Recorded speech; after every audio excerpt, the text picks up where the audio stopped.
Hello बच्चों, कैसे हो? उम्मीद है आप लोग स्वस्थ होंगे, मस्त होंगे और अपनी पढ़ाई कर रहे होंगे। आज हम एक नया पाठ पढ़ने वाले हैं जो कि एक कविता है जिसका शीर्षक है निर्माणों के पावन युग में, और इसके कवि हैं अटल बिहारी वाजपेयी जी। चलिए अटल बिहारी वाजपेयी जी के बारे में थोड़ी जानकारी ले लेते हैं। अटल बिहारी वाजपेयी जी हमारे भारत के पूर्व प्रधानमंत्री थे। आप एक अच्छे कवि होने के साथ साथ पत्रकार और प्रखर वक्ता भी थे। आपकी रचनाएं जीवन में जिजीविषा मतलब जिंदगी जीने के लिए जब आदमी एकदम से पक्का दृढ़ निश्चय कर लेता है, इसको बोलते हैं हम जिजीविषा, जीने की इच्छा, राष्ट्र प्रेम एवं ओज से परिपूर्ण होती है। प्रस्तुत जो कविता है, इस कविता में कवि ने हमें यह बताया है कि नूतन अनुसंधान, संस्कृति के सम्मान, जगत का कल्याण, उत्थान करने के साथ साथ हमें अपने चरित्र निर्माण की ओर भी ध्यान देना चाहिए। कविता का शीर्षक है निर्माणों के पावन युग में। निर्माण का अर्थ होता है निर्मिति, विकास करना। पावन का अर्थ होता है पवित्र। तो निर्माणों के पावन युग में अर्थात आज का जो युग है वह विज्ञान एवं निर्माण का युग है। इस युग में अर्थात इस विकास काल में भी हमें नए नए अनुसंधान करने हैं, अपनी संस्कृति का सम्मान करना है, जगत का कल्याण करना है और इसके साथ साथ अपने चरित्र का निर्माण भी करना है। इस कविता के माध्यम से कवि हमें यह संदेश देना चाहता है। तो चलिए कविता की एक एक पंक्ति पढ़ते हैं और अर्थ समझने का प्रयास करते हैं कि अटल बिहारी वाजपेयी जी अपनी इस कविता के द्वारा हमें क्या संदेश देना चाहते हैं। निर्माणों के पावन युग में हम चरित्र निर्माण न भूलें, स्वार्थ साधना की आंधी में वसुधा का कल्याण न भूलें। निर्माण मतलब विकास, पावन मतलब पवित्र, चरित्र का अर्थ होता है आचरण, स्वार्थ साधना मतलब अपना मतलब साधना, अपने मतलब की सिद्धि करना, उसको बोलते हैं स्वार्थ साधना। वसुधा बोलते हैं पृथ्वी को, कल्याण मतलब भलाई। अटल बिहारी वाजपेयी जी कहते हैं निर्माणों के पावन युग में हम चरित्र निर्माण ना भूलें। आज का जो युग है वह विकास का युग है, विज्ञान का युग है, निर्माण का युग है। नए नए अनुसंधान हो रहे हैं, नई नई खोजें हो रही हैं। तो कवि कहते हैं कि विकास के इस दौर में जहाँ पर नए नए अनुसंधान हो रहे हैं, हमें अपने चरित्र का निर्माण नहीं भूलना चाहिए। अर्थात चीज़ों का आविष्कार तो हम कर रहे हैं, नवनिर्मित तो कर रहे हैं, उसके साथ साथ हमें अपने आचरण का भी निर्माण करना चाहिए। अर्थात अच्छा आचरण, सुदृढ़ आचरण हमें अपना बनाना चाहिए। आगे बोलते हैं माना अगम अगाध सिंधु है, संघर्षों का पार नहीं है, किंतु डूबना मझधारों में साहस को स्वीकार नहीं है। जटिल समस्या सुलझाने को नूतन अनुसंधान न भूलें। बहुत सुंदर पंक्ति अटल बिहारी वाजपेयी जी ने कही है। माना अगम अगाध सिंधु है, अगम बोलते हैं अपार को, अगाध का अर्थ होता है अथाह। संघर्ष बोलते हैं जब किसी चीज़ को पाने के लिए हमें क्या करनी पड़ती है, बहुत जद्दोजहद करनी पड़ती है। तो माना अगम अगाध सिंधु है, संघर्षों का पार नहीं है। हमारे सामने अथाह अपार संघर्षों का, परेशानियों का, मुश्किलों का क्या है, समुद्र है। किंतु डूबना मझधारों में साहस को स्वीकार नहीं है। परंतु जो साहसी होते हैं वो संघर्षों की मझधार में अपने आप को इस तरह डुबाते नहीं हैं। अर्थात वे संघर्षों को देखकर, कौन लोग, जो साहसी लोग होते हैं, वह अपने आप को संघर्ष की मझधार में कभी भी छोड़ते नहीं हैं। यानी संघर्षों की जो लहरें होती हैं उसमें वे डूबना स्वीकार नहीं करते। जटिल समस्या सुलझाने को नूतन अनुसंधान न भूले। जो पेचीदा नवी नवी मुश्किलें जो रहती हैं, समस्याएं रहती हैं, उनको जब हम सुलझाते हैं तो ऐसे समय में हमें नए नए अनुसंधानों का उपयोग करना चाहिए।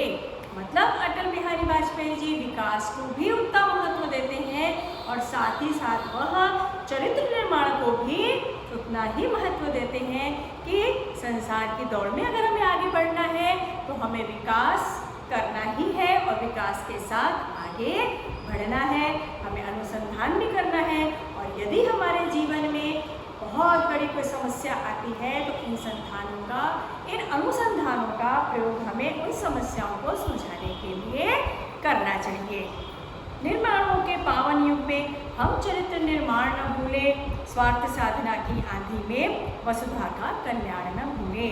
अपनी पूरी कविता में वो बार बार कह रहे हैं कि विकास के इस पवित्र युग में हमें अपने चरित्र का निर्माण करना नहीं भूलना चाहिए, अर्थात हमें सत चरित्र रहना चाहिए और अपने स्वार्थ को सिद्ध करने के लिए इस वसुधा का, इस संसार की भलाई कल्याण हमें नहीं भूलनी चाहिए।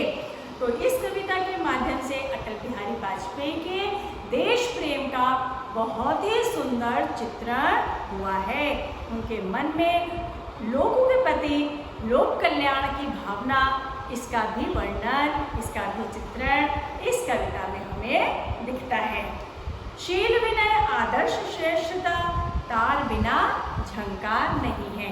एक शब्द का अर्थ देख लेते हैं। शील बोलते हैं हम चरित्र को, विनय का अर्थ होता है विनम्रता, आदर्श मतलब अनुकरणीय, श्रेष्ठता उत्तमता, तार बिना झनकार नहीं है। झनकार मतलब तो झनझन की आवाज आती है।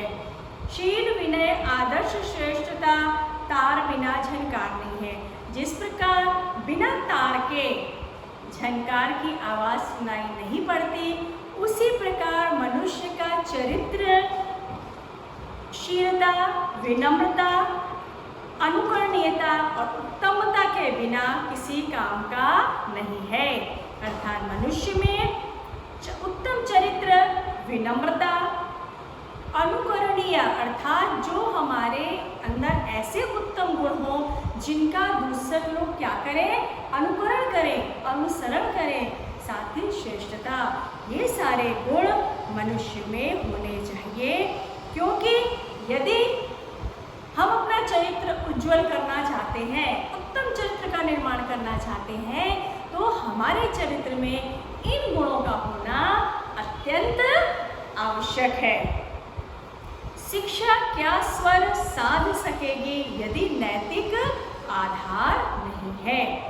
साध सकना मतलब सिद्धि करना, सिद्ध करना किसी चीज को। नैतिक आधार मतलब नीति से संबंधित। शिक्षा क्या स्वर साध सकेगी यदि नैतिक आधार नहीं है। यदि हमारा आधार नैतिक मूल्यों पर आधारित नहीं, अर्थात मतलब हमारा चरित्र यदि नैतिक मूल्यों पर आधारित नहीं है, तो हमारी पढ़ी हुई सारी पढ़ाई, हमारी शिक्षा सब व्यर्थ है। विद्या विनयम ददाति। ठीक है, तो हमारी शिक्षा कैसी होनी चाहिए, जिसका आधार नैतिक मूल्य हो। कीर्ति कौमुदी की गरिमा में संस्कृति का सम्मान न भूले। यदि आपने कुछ अच्छा कार्य किया है, कुछ गौरवपूर्ण कार्य किया है, तो उसकी जो चांदनी है, कीर्ति की जो चांदनी है, प्रकाश है, संस्कृति का सम्मान न भूलें। उसमें इतना बह न जाए कि आप अपनी संस्कृति का सम्मान करना भूल जाए। अर्थात यदि आपको यश, प्रशंसा, कीर्ति की प्राप्ति होती है तो आप विनयशील बने और आप अपनी संस्कृति को ना भूलें। निर्माणों के पावन युग में हम चरित्र निर्माण न भूलें, स्वार्थ साधना की आंधी में वसुधा का कल्याण न भूलें। आविष्कारों की कृतियों में यदि मानव का प्यार नहीं है, अब कवि बहुत अच्छी बात कहते हैं कि मनुष्य विज्ञान के चमत्कार, विज्ञान के आविष्कार या विज्ञान के क्षेत्र में तो बहुत आगे बढ़ रहा है, नए नए अनुसंधान कर रहा है, नई नई खोजें कर रहा है। आविष्कारों की कृतियों में यदि मानव का प्यार नहीं है, मनुष्य ये जो नए नए आविष्कार कर रहा है, यदि उन आविष्कारों में मानव मात्र के प्रति प्रेम नहीं है, शांति की भावना नहीं है, शांति की कामना नहीं है, सृजनहीन विज्ञान व्यर्थ है, प्राणी का उपकार नहीं है। जिस विज्ञान के आविष्कार में प्राणी मात्र के प्रति उपकार, भलाई की भावना नहीं है, वह विज्ञान सृजनशील होने के बावजूद भी कैसा है? सृजनहीन है। अर्थात उसके होने ना होने की कोई उपयोगिता नहीं है। तो विज्ञान कैसा होना चाहिए? विज्ञान का आविष्कार कैसा होना चाहिए? नवनिर्माण कैसा होना चाहिए? जिसमें मानवता की भावना हो, मानव के प्रति प्रेम हो, शांति की कामना हो और शांति की भावना हो। भौतिकता के उत्थान में जीवन का उत्थान न भूलें। हम इस नवनिर्माण के युग में सांसारिक उन्नति तो बहुत कर रहे हैं, परंतु इस भौतिक उन्नति के साथ साथ अर्थात सांसारिक उन्नति के साथ साथ हमें अपने जीवन का उत्थान या जीवन की उन्नति भी नहीं भूलनी चाहिए। और जीवन की उन्नति किसमें है?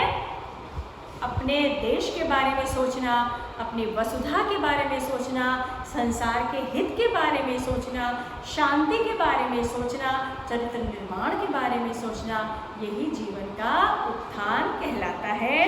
निर्माणों के पावन युग में हम चरित्र निर्माण न भूलें, स्वार्थ साधना की आंधी में वसुधा का कल्याण न भूलें। फिर कवि इन्हीं पंक्तियों के साथ अपनी कविता समाप्त करता है कि आज का युग विकास का युग है, उन्नति का युग है, नवनिर्माण का युग है। ऐसे समय में हमें अपने चरित्र निर्माण को नहीं भूलना चाहिए। स्वार्थ साधना की आंधी में अपने स्वार्थ, अपने मतलब की सिद्धि में हमें इस वसुधा, इस संसार का कल्याण, इस संसार के लोगों की भलाई के बारे में नहीं भूलना चाहिए। जीवन की उन्नति तभी संभव है जब मनुष्य के हृदय में प्रेम, मानवता, नैतिकता एवं शांति का सृजन होगा। अर्थात जब मनुष्य वसुधैव कुटुंबकम के बारे में सोचेगा तो नवनिर्माण के साथ, नव आविष्कार के साथ, सांसारिक उन्नति के साथ साथ, भौतिक उन्नति के साथ साथ जीवन का उत्थान, चरित्र का निर्माण भी अपने आप हो जाएगा। तो उम्मीद है आपको यह कविता अच्छे से समझ में आ गई होगी। तो फिर मिलते हैं एक नए वीडियो में एक नए विषय के साथ। तब तक के लिए खुश रहिए, स्वस्थ रहिए और मस्त रहिए।